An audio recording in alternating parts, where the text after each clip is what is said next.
Hey everyone, Zain here, and today I'm going to show you how to fix this number cannot be used for Google verification problem.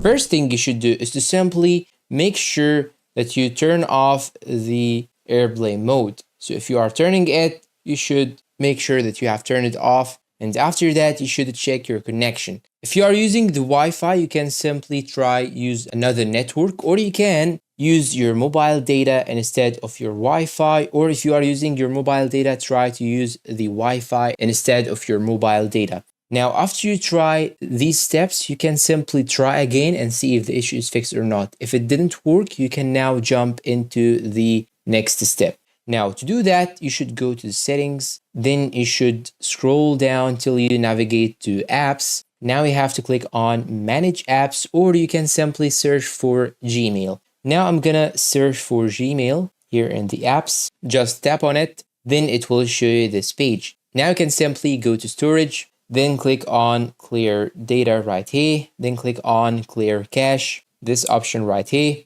then click on OK. After that, you can click on clear data again, then click on clear all data, then click on OK again. Now after you finish, go back again, and now you need to navigate to app permissions. Tap on it, and now you have to give the application all the permissions. Allow all the permissions, allow the camera, microphone. Just tap on any one of these options, then click on allow only while using the app. Just allow all the options that you have. And now here, as you can see, I have all things allowed. Nothing is in the not allowed partition. So now I'm gonna go back, and what you should do right now is simply go to your Gmail and try to enter your phone number and see if the issue is fixed or not. And if it is not fixed, you can simply change your mobile phone number, try to use another one, or you can try to use the phone number later at next time. And that's all for today. If you find this video helpful, please don't forget to support us with like, subscribe, comment, share, and see you in a new video.